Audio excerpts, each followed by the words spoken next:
मशहूर गजल गायक कलाकार पंकज उदास ने 73 वर्ष की आयु में आखिरी सांस ले ली। पंकज उदास का बिहार से एक खासा कनेक्शन रहा है।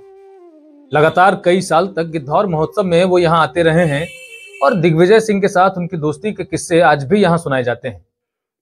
हमारे साथ आज मौजूद हैं शिवनंदन सिंह, जो उस दौर में दिग्विजय सिंह के सहयोगी रहे और उनके काफी करीबी रहे। आइए इनसे बातचीत करते हैं और जानते हैं कि जब भी पंकज उदास गिद्धौर आते थे तब किस प्रकार उनका स्वागत किया जाता था और किस प्रकार का माहौल होता था। पंकज उदास आज इस दुनिया में नहीं रहे। एक कनेक्शन उनका रहा जमुई से। किस कारण उनका कनेक्शन था? क्यों उनका जमुई आना जाना होता था? क्या खास लगाव था उनका? पंकज उदास जी का कनेक्शन व्यक्तिगत रूप से दिग्विजय सिंह जी से था। दिग्विजय सिंह जी दादा थे जवाहरलाल नेहरू यूनिवर्सिटी, बहुत अच्छे गायक से उनका जुड़ाव था और जिसमें पंकज उदास एक थे। और जब उन्होंने बिहार सरकार से, भारत सरकार से अप्रूवल लेके गिद्धौर महोत्सव शुरू किया तो सबसे पहला नाम उन्होंने पंकज उदास का लिया कि उनको भी ला रहे हैं। और उनको लाने के लिए उन्होंने प्रयास किया और पंकज उदास जी सहज सहमति दे दिया उन्होंने, हम गिद्धौर जाएंगे। और जब गिद्धौर वो आते थे पंकज उदास जी, तो दिग्विजय बाबू को लगता था कि हमारे कौन अजूबा सा मित्र मेहमान आ गया, कैसे इसका स्वागत किया जाए, कैसे इनको रखा जाए। उनके लिए स्पेशल व्यवस्था किया जाता था। और पंकज उदास को लगता था कि हम अपना कोई बहुत बड़ा घर, बहुत अपने बड़े भाई के यहाँ पहुंच गए हैं और इस तरह से वो अपनापन से यहाँ रहते थे। दादा बड़े शौकीन रहे हैं गजल के, खासकर देखा जाए तो जगजीत सिंह हो, अल्ताफ रजा हो, अनूप जलोटा, ऐसे कई ऐसे कलाकार। पंकज उदास जी का तो नाम आप लोग जाने, उनका दर्जनों कलाकार आते थे, दर्जनों कलाकार आते थे वहाँ। दिग्विजय बाबू और सब इनको प्यार से दादे कहते। दादा तो वो यूनिवर्सिटी के थे, मगर लोग प्यार से उनको, जितने भी बड़े राजनेता थे, जितने भी बड़े गायक थे और लोग थे, तो उनको दादा ही कहते। कैसी दोस्ती थी उनकी पंकज उदास के साथ? अपना व्यक्तिगत दोस्ती थी। पंकज उदास गिद्धौर आ जाना महोत्सव में ये मायने रखता है। कोई व्यक्तिगत दोस्ती बहुत जबरदस्त जुड़ाव था दोनों। ये उस दौर की बात है, ये 90 के दशक के अंत में और 2000 करीब के दशक की शुरुआत की बात है। तो जब वो आते थे तो एक कहा जाता है कि गिद्धौर का जो प्रसिद्ध लाल कोठी है उसी में उनको रखा जाता था। लाल कोठी में ही उनका प्रवास होता था। लाल कोठी को उनके लिए सजाया संभाला जाता था। लाल कोठी में पंकज उदास आएंगे और वहीं टिकेंगे, उसके लिए 8 दिन पहले से बाहर से लोग आते थे। कौन कमरा में रहेंगे, किधर बेड रहेगा, किधर बाथरूम रहेगा, किधर उनका सोने का पूरा व्यवस्था उसके लिए अलग से किया जाता था। पंकज उदास जी के लिए मैंने गिद्धौर कहीं एक तरह से गिद्धौर को सजाया जाता था। गिद्धौर वहाँ मंच से लेके दुर्गा मंदिर तक दुल्हन की तरह गिद्धौर को सजवाते थे और उनको अजूब अनुभूति होता था, गिद्धौर वाले को भी और दादा को तो होता ही। पंकज उदास जब भी यहाँ आए, लगातार 3-4 साल 4 साल लगातार पंकज उदास जी आए, तो कहा ये भी जाता है, बताते हैं लोग कि करीब 50 किलोमीटर या 70 किलोमीटर दूर से लोग आते थे। ठंड भरी रात होती थी। 50 किलोमीटर।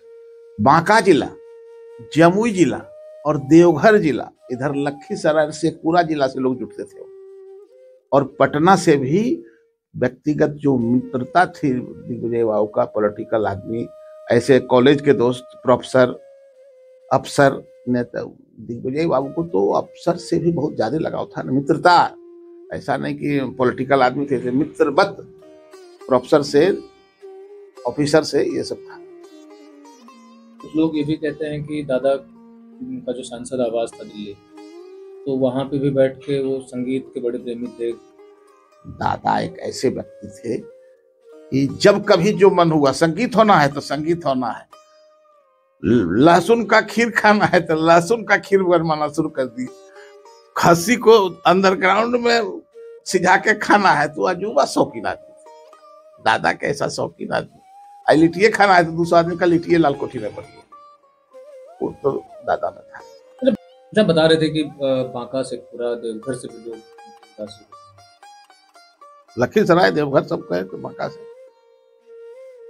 बांका तो इनका अपना कार्य क्षेत्र था, ज्यादा दादा को बांका में बात ज्यादा जुड़ाव था और इसलिए कि पंकज उदास को भी लोग जानते थे। बांका से ज्यादा भीड़ जाने का एक कारण ये भी था, जब भी कोई प्रोग्राम गिद्धौर में कराते थे तो बांका के लोगों को अभी सम्मान करते थे, सारा ख्याल रखते हुए बांका के लोग आते थे और अच्छा प्रतिष्ठा पाके यहाँ से जाते थे।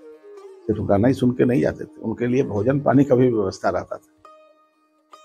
सर्दियों का महीना होता है, अमूमन अक्टूबर नवंबर में ये गिद्धौर महोत्सव होता है हर साल, तो इतनी सर्दी में भी लोग आते थे। हाँ हाँ एकदम, इसलिए आते थे कि पंकज उदास का जो सुनने के बाद सबका सर्दी और बुखार खत्म हो जाता था। लगता था कि कोई अजूबा चीज पहुंचा हुआ है गिद्धौर।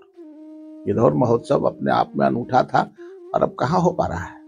जब तक दिग्विजय सिंह थे तब तक गिद्धौर महोत्सव को लोग इंतजार कर, सावन और आश्विन आया कि इंतजार करना शुरू कर देता था, गिद्धौर महोत्सव, और दिल्ली से आके कैंप करते थे दादा। इतनी बड़ी भीड़ थी, इतनी संख्या में लोग होते थे।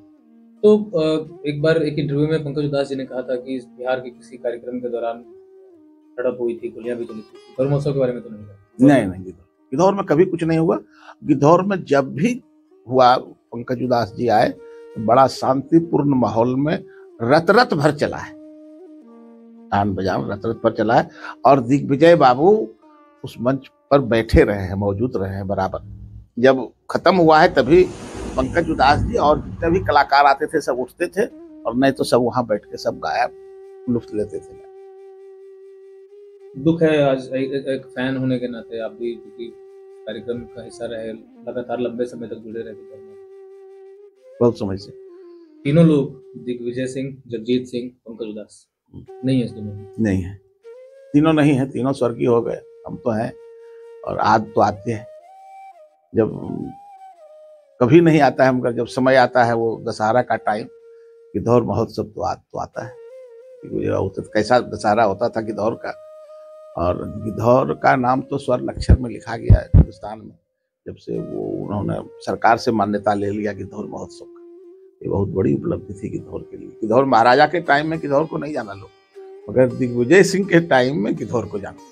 अभी कला संस्कृति विभाग की तरफ से होता है, सारा पैसा सरकार देती थी, लेकिन अब ऐसे कलाकार नहीं है। अब ऐसे कलाकार नहीं है, और इसे ऑर्गेनाइज करने वाले कलाकार भी तो नहीं है। ऑर्गेनाइज करने पर कलाकारी था दिग्विजय सिंह में। दादा के नाम से ऐसे मशहूर नहीं थे कि अटल बिहारी वाजपेयी भी दादा कहते थे और चंद्रशेखर भी ददे कहते थे। दिग्विजय कोई नहीं कहता था, उनको संबोधित सब ददे कह के करते। खासियत के साथ पर्सनालिटी भी था।